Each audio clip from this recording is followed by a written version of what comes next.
ಏಯ್ ಯಾಕೋ ಹಿಂಗ್ ಹೇಳ್ತಿದ್ಯಾ? ಸಮಾಧಾನ ಮಾಡ್ಕೊಳ್ಳೋ ಸ್ವಲ್ಪ. ಅವತ್ತು ನಾನು ನಿನ್ನ ಮಾತು ಕೇಳಬೇಕಾಯ್ತು ಕಣೋ.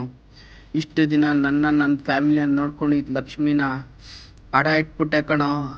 ನಾಳೆ ಬಂದು ಇವಳನ್ನ ಎತ್ಕೊಂಡು ಹೋಗ್ತಾವ್ರೆ ಕಣೋ, ಎತ್ಕೊಂಡು ಹೋಗ್ತಾವ್ರೆ. ಹಡ ಇಕ್ಕಂತ ಕಷ್ಟ ಏನೋ ಬಂದಿದ್ರ ನಿಂಗೆ? IPL ಬೆಟ್ಟಿಂಗ್ ಆಡ್ಬೇಡ ಅಂದೆ. ನಿನ್ನ ಮಾತು ನಾನು ಅವಾಗಲೇ ಕೇಳಬೇಕಾಗಿತ್ತು. ಇವಾಗ ಸಾಲ ಮಾಡಿ ಸಾಲಕ್ಕೆ ಸಾಲ ಆಗಿ ಸಾಲದವರೆಲ್ಲ ಮನೆ ಮುಂದೆ ಬಂದು ಲಕ್ಷ್ಮಿನೇ ಅಡ ಇಡಂಗೆ ಆಗೋಯ್ತು ಕಣೋ ಇವಾಗ. ಕಷ್ಟಪಟ್ಟು ಲಾರಿ ಓಡಿಸ್ಬೇಕಾದ್ರೆ ದುಡ್ಡು ಕಡಿಮೆ ಇತ್ತು, ಆದರೆ ತುಂಬ ನೆಮ್ಮದಿಯಾಗಿದೆ. ಆದರೆ ದುಡ್ಡಿನ ಆಸೆಗೆ IPL ಆಡಿ ಈಗ ದುಡ್ಡು ಇಲ್ಲ, ನೆಮ್ಮದಿನೂ ಇಲ್ಲ. ಸರಿ, ಬಾ ನನ್ನ ಜೊತೆ. ಎಲ್ಗೋ? ಲಾರಿನ ನಾನು ಬಿಡಿಸ್ಕೊಡ್ತೀನಿ. ಕಷ್ಟಪಟ್ಟು ಕೆಲಸ ಮಾಡಿ ಸಾಲ ತೀರಿಸೋ. ಸಾಲದವ್ರ ಹತ್ರ ನಾನು ಮಾತಾಡ್ತೀನಿ. ನೀನು ಯಾವತ್ತೂ ಈ ಥರ ತಪ್ಪು ಮಾಡ್ಬೇಡ ಕಣೋ. ನಿನ್ನ ಕಳ್ಕೊಳಕ್ಕೆ ನನಗಿಷ್ಟ ಇಲ್ಲ ಮಚ್ಚ.